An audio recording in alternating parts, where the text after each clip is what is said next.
Welcome to the Bangalore. বর্তমান আমাদের ব্যাঙ্গালোর থেকে আসার উদ্দেশ্যে আমরা ব্যাঙ্গালোর এয়ারপোর্টে আসলাম। অ্যাকচুয়ালি আমাদের টার্মিনাল 1 ছিল, যার এখানে নিচের অংশটা তোমরা দেখতে পাচ্ছ। কত সুন্দর সাজানো গোছানো একটা সুন্দর একটা টার্মিনাল, মনে হবে তুমি যেন বিদেশের মাটিতে পাওয়া দিয়েছো, এত সুন্দর একটা টার্মিনাল। সো আমাদের প্লেনটা ছিল মোটামুটি 8:15, যার কারণে আমরা অনেক সকালে বেরোইছি ব্যাঙ্গালোর সিটি থেকে। মোটামুটি এখানে আসতে 45 মিনিট সময় লাগবে ব্যাঙ্গালোর মেন সিটি থেকে। আর যার কারণে আমাদের ভোর 4টায় আমরা ওখান থেকে রওনা দিয়েছি, কেননা রাস্তায় যদি জাম বাজে তাহলে মোটামুটি আমরা টাইমটা কভার করে নিতে পারবো। আর এখানে দেখতেই পাচ্ছ মোটামুটি বিমানের স্টাফগুলো কত সুন্দরভাবে আর কি দাঁড়িয়ে আছে, সবাইকে স্বাগত জানাচ্ছে। আমরা মোটামুটি ছোট্ট একটা 4 চাকা গাড়িতে আসছিলাম, যার কারণে আমাদের প্রবলেম হয়নি। আর এখান থেকে আমাদের মোটামুটি ইন্ডিগোর যে প্রসেসটা সেটা কমপ্লিট করব, যার কারণে আমরা এখানে দাঁড়ালাম। আর এখান থেকে মোটামুটি আমরা ভিতরে প্রবেশ করলাম। আমাদের ইন্ডিগোর যে সিস্টেম সেটা সব কিছু মেনটেন করার পর, আর বোর্ডিং পাসটা নেওয়া হলে আমরা এখানে সিকিউরিটি কমপ্লিট করার পর ভিতরে প্রবেশ করব। আর মোটামুটি আমরা এখানে সব কিছু কমপ্লিট করার পর বিমানের কাছে দাঁড়িয়ে আছি। এখান থেকে আমাদের ফ্লাইট শুরু হবে। মোটামুটি এখানকার ওয়েদার খুবই ভালো, প্রচুর বাতাস হচ্ছে, মনে হচ্ছে না গরম। আমাদের ওয়েস্ট বেঙ্গল মতন এতটা গরম না। সো বেঙ্গলের আবহাওয়া এতটাই ভালো যে তোমাদের কখনো বোঝাতে পারবো না। মোটামুটি আমার দাদার ট্রিটমেন্ট কমপ্লিট, যার কারণে আমরা রিটার্ন যাচ্ছি। আমাদের 22 দিন ব্যাঙ্গালোরে থাকতে হয়েছে। আর এই 22 দিনে মোটামুটি অনেক কিছু দেখতে পারলাম, যা তোমাদের সঙ্গে শেয়ার করতে চাইছিলাম, বাট সময়ের অভাবে শেয়ার করতে পারিনি। আর আমাদের বিমানটা রানওয়ে থেকে মোটামুটি আকাশের উদ্দেশ্যে রওনা দিচ্ছে।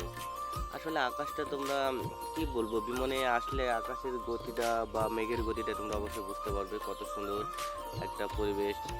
আমাদের প্লেনটা মোটামুটি প্রথম অবস্থায় যেটা হচ্ছে সেটা আর কি ফ্লাইং যে করছে তার অবস্থা দেখলে বুঝতে পারবে, মেঘ ছুঁয়ে ছুঁয়ে যাচ্ছে, অর্থাৎ প্লেনের সঙ্গে মেঘের একটা ঘর্ষণ হচ্ছে।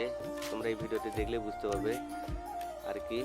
এখন মোটামুটি যে পরিবেশটা দেখতে পাচ্ছ, আমরা ব্যাঙ্গালোর থেকে প্লেন আমাদের টেক অফ করে দিছে, আর মেঘের রাজ্যে আমরা পৌঁছে গেলাম। মোটামুটি মেঘের রাজ্যে বলতে তোমরা তো বুঝতেই পারছো কত সুন্দর একটা ফিলিং হবে, যা তোমাদের বলে বোঝাতে পারবো না। এত সুন্দর একটা ফিলিং যে কি বলবো তোমাদের। আর বিমানের ওটার ফিলিংটাই ভালো। তবে আমার সবচেয়ে বেস্ট জার্নি হলো ট্রেন, কারণ ট্রেনের মতন ভালো জার্নি আমার মনে হয় না যে আর আছে। প্লেনে কি তোমরা একটু উপরে উঠলে মেঘটাই দেখতে পারবে, আদারওয়াইজ অন্য কিছু দেখতে পারবে না। এটা অনেকেরই ভালো লাগবে, আমার কাছে অতটা ভালো লাগে না। ট্রেনের জার্নিটা বেস্ট, কারণ ট্রেনের জার্নি যে অভ্যস্ত, প্লেন তার ভালো লাগবে না।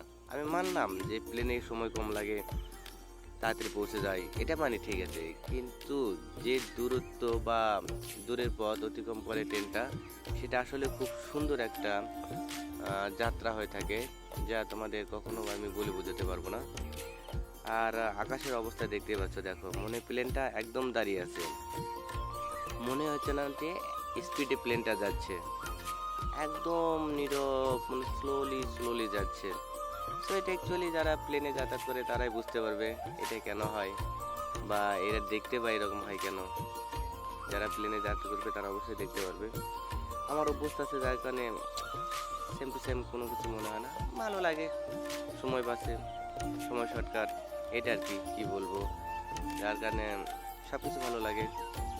আর মোটামুটি আমাদের বিমানটা প্রায় ওয়েস্ট বেঙ্গলে, আর ল্যান্ডিং পয়েন্টটা হলো বাগডোর এয়ারপোর্ট। আর আমার সামনেই ইন্ডিগো, এই ইন্ডিগো ফ্লাইটে আমরা আসলাম, আর এখানে ইন্ডিগো ফ্লাইটের সঙ্গে দেখা হয়ে গেল।